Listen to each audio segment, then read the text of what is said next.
It Chapter 2. It's the second chapter in the It franchise. They're saying it is finally over.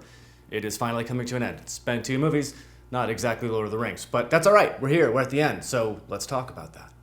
I don't know what to say. Stephen King. What is there to say about Stephen King that has not yet been said? In fact, we've already talked about Stephen King a bit, talking about the Pet Sematary remake, and well, there's really no shortage of adaptations to compare, and with the Dr. Sleep movie coming out soon, it appears as if there will be no shortage for some time coming.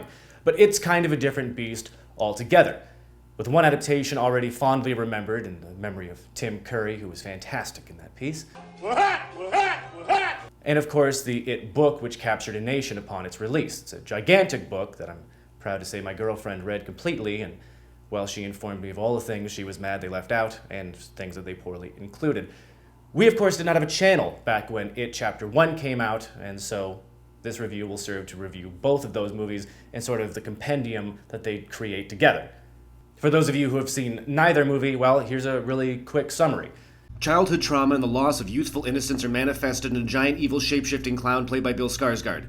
It's really that simple. It does not have to be that complicated. God damn it, they made it complicated in this movie for no reason. Now, It has always been a very complicated book to adapt. As I said before, it is a gigantic novel with more than 1,100 pages. And with Stephen King, not necessarily known for being concise and succinct, there are a lot of things that have to hit the cutting room floor. And I'm not going to compare this series of videos with the original TV adaptation. In fact, that would seem as if it's suited for a deeper dive at a later date. There is something, of course, at the core of It that I think everybody can relate to, and that's childhood trauma and tragedy, which takes many forms, much like our antagonist. And in the first film, Bill Skarsgård's It, or Pennywise, is truly a memorable villain, finding creative and unique ways to torment these kids, playing off of all of their terrors, fears, and phobias. And while the first film really benefited from a sort of Stranger Things type of bond between your child protagonists, this film takes the next step, bringing the story full circle as the adults return home to confront that which, in some ways, defined their lives. And with new adult characters come new adult actors. James McAvoy, who is quickly becoming one of my favorite actors in Hollywood, comes in to take over the role of Bill, the leader of the Losers Club.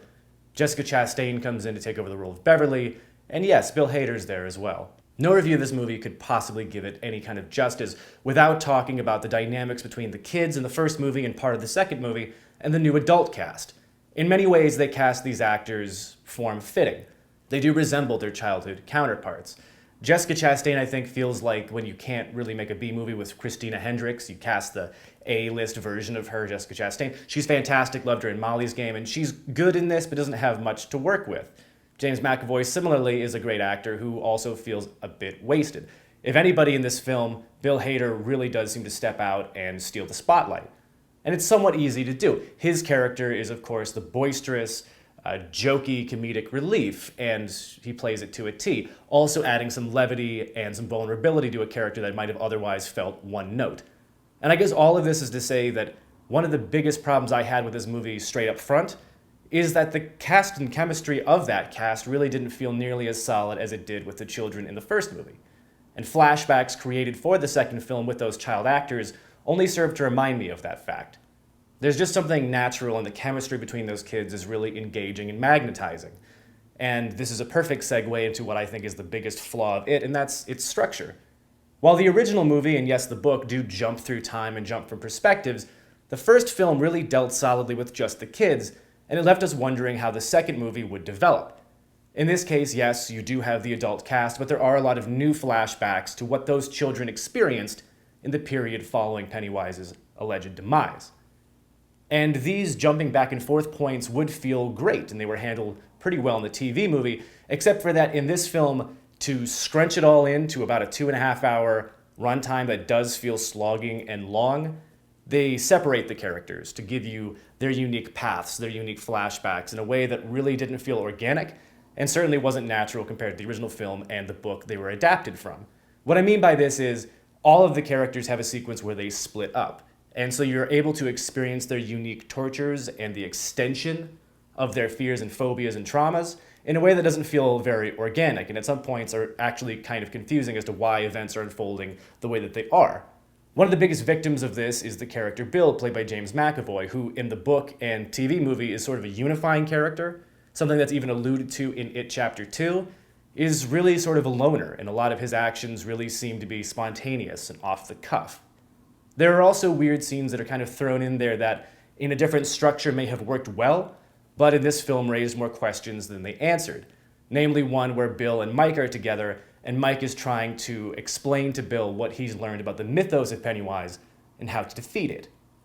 In this film, it's really just kind of a curious sci-fi extravaganza with lots of graphics that, if you go back to my review of Midsommar, reminds us that Hollywood typically doesn't do a very good job in covering hallucinogenics and the effect on the mind. So what does this mean? Is it a good movie? It's okay. It's all right. I personally loved It Chapter 1. Some thought it was too much like a Stranger Things type of movie, which I think is kind of an unfair critique, but understandable. We live in an era where one of the biggest TV shows, or at least Netflix productions, is about kids in the 80s fighting sci-fi monsters. And so creating a movie in the 1980s of a group of kids, some of whom were from Stranger Things, are combating a sci-fi type of monster, can give you some sort of flashbacks. But I don't think it's necessarily a fair critique when you're viewing the body of work in a vacuum. So It Chapter 1, I had no complaint with. This is the point where everything was supposed to pay off. And to me, the film could never really get its grounding. It's trying to explain a lot of things that maybe should have been covered earlier on, especially certain aspects of the town. That the town of Derry itself is somewhat evil. That bad things have always happened there. That good people are punished for no reason whatsoever, and that Pennywise feasts on this type of evil just as much as it may influence that action in the town. And while a wonderful storytelling mechanic that is used to perfection in the book, and I would argue the TV series, some of the scenes to illustrate that in this movie really feel tedious and forced. And like I said, in this review, I'm really not going to try to compare the movie to the original version, and I'm certainly not going to try to compare it directly to the book. I do feel like a movie can be great in its own right without being completely faithful to its source material.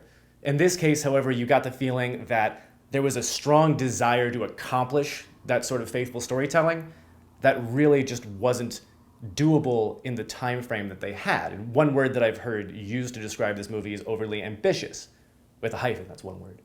I can see that. I don't necessarily think that's the case. I don't know if it was ambition that doomed the film so much as just plotting, storytelling, and an inability to create a functioning momentum that propels us toward the climax.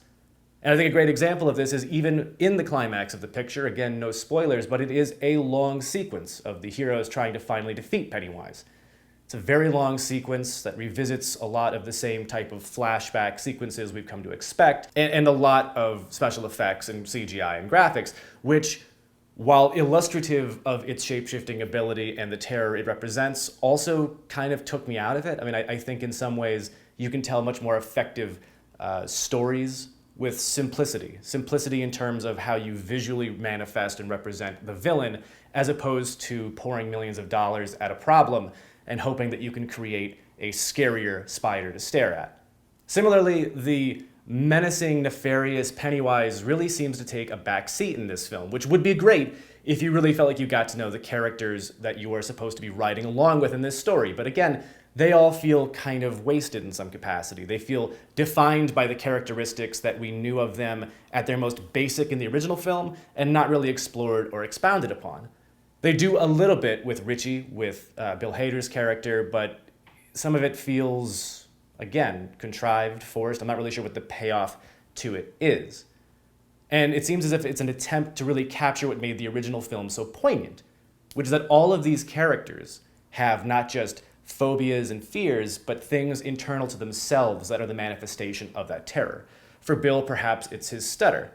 In the end, reasons for why I didn't like the movie are best explored in greater detail and when juxtaposed to other adaptations of the story. Suffice to say, if you're concerned that you should go out and see the film, if you're curious whether it's worth your time, attention, and money, it's a great way to kill 2.5 hours. It is spooktacular. There's a lot of jump scares in there, which you all know that I adore. And there are a lot of really good CGI sequences that might grip you and send shivers up your spine. But as far as the storytelling that I expected goes, and as far as this story I think deserved, I think the film fell very flat. It feels long, feels drawn out, the characters are not engaging as they should be, And with the exception of Bill Hader, the actors just don't really have a chance to perform at their best. And in many ways, while the film valiantly attempts to include so much that others have shied away from, not just in terms of content perhaps too controversial, but in terms of background and storytelling exposition that perhaps nobody else had time to include, it's just kind of a garbled mess. And going to see this movie with a lot of excitement, having just rewatched the original and the TV version, and going to see it with someone who adores the story, adores the original and the book, and just reread the book, everybody kind of felt disappointed. And perhaps that's because the things that you remember fondly from childhood, well, sometimes nostalgia has clouded your vision. They're just not as good when you grow up.